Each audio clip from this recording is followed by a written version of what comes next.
is now set. 2:25, keep attacking. Red light is on. Set to go, stalls open, off and racing. Thomas Magnum missed it a couple of lengths. First to go, Resonator, Son of the Boss jumped away well. Kripolenko there, no one desperate to lead, however. And Paddy's Flying got posted a little wide soon after the start. They complete 250, Resonator from Kripolenko. Paddy's Flying sitting deep, then on the rail, Son of the Boss, keep attacking fifth. 3/4 at the 800, Bo Zoom, a length and a half behind those then. When they got going, Twain's Angel and back. Over on the inside last is Thomas Magnum. It's stablemate though at the other end of the field, leads them 600 to go.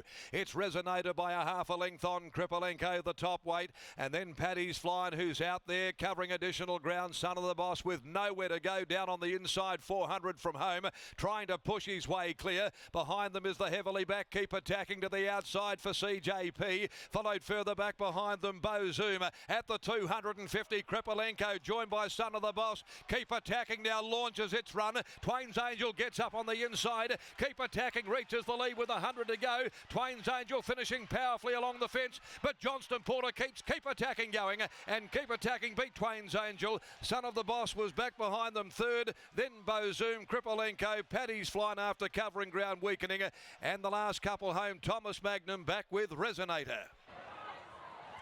Keep Attacking takes out the Mrs. Max handicap, and the crowd here at Ascot erupts. So I know he was the market mover with Tap Touch, 330 into 225, but it seems as though the whole of Ascot were on this horse. Exactly right. It was almost like it was a Pike type cheer, but they've jumped on the Clint Johnston Porter bandwagon here. He was able to give this horse a beautiful run in behind them, Lockie. You could see Son of the Boss staying off the inside running rail. Clint Johnston Porter was able to get Keep Attacking to the outside, and for the second horse, the runner-up, she just had to bide and wait her time and duck back towards the inside, and in the end, the horse that got the flow got the job done, and the one that got held up, as is so often the case here at Ascot, in a tight corner situation, just flashes home but leaves herself too much to do. Exactly right. Keep Attacking. I think it's fair to say that he deserved to win a race at Ascot, but Twain's Angel, I think it's also fair to say that's her best run for the preparation, and that was a fantastic return from her because, as you said, she's been about 2 lengths inferior to what we've seen previously, but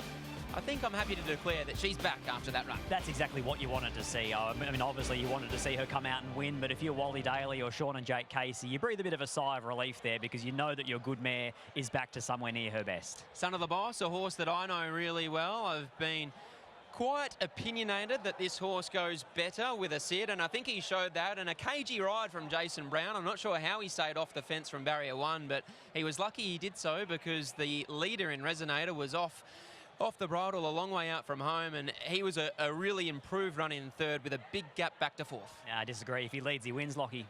Just toughen up. Of course you'd say that. But Keep Attacking salutes in the Mrs. Max handicap. This horse thoroughly deserved this result for a massive group of connections. He was 330 into 225. Grant Williams is just catching up with a few of his owners as we speak, and he's declared that he has to speak to me in the shade. So we'll do what the boss likes. Grant, congratulations on the win. This horse, he really deserved that.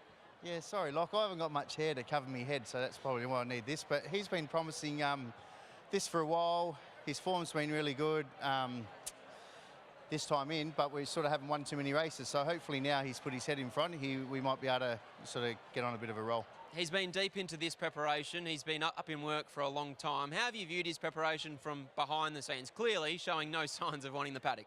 Yeah, a lot better than others. He looks a lot better this time. He's got a nice shine to his coat.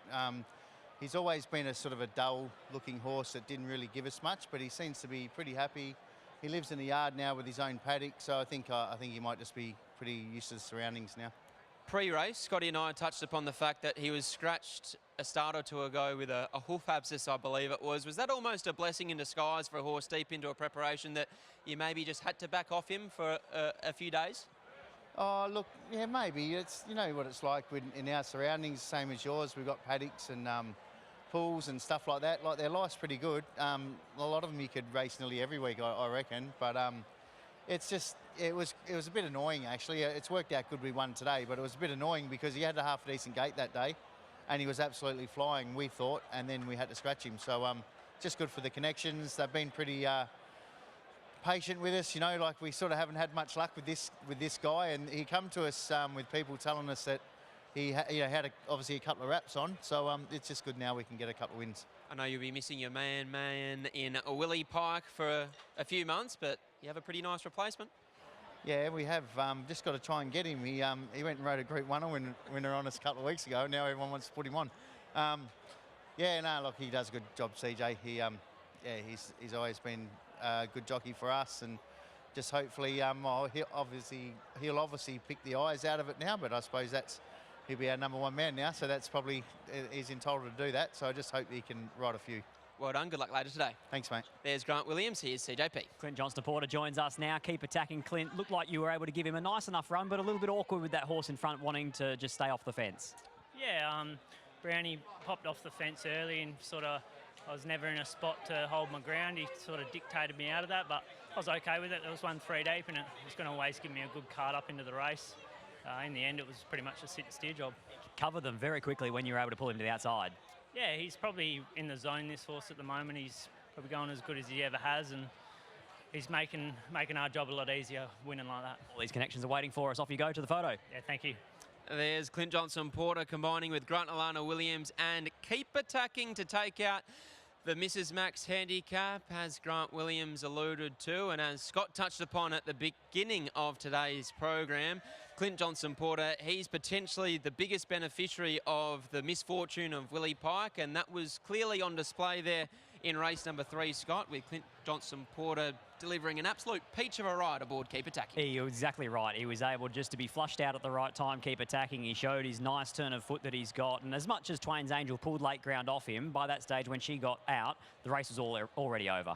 Exactly right. As we said prior to my interview with Grant Williams, great to see Twain's Angel return to some form back in second. She perhaps is the run of the race back in behind runners, but all honours to Keep Attacking, Grant Alana Williams, Clint Johnston-Porter, and a host of very, very happy and patient connections. They really deserved that result. On the other side of the break, we'll be taking a look at a Ladbrokes feature story on Damien Oliver's last ride in the saddle, and then we'll be back for the third at Ascot.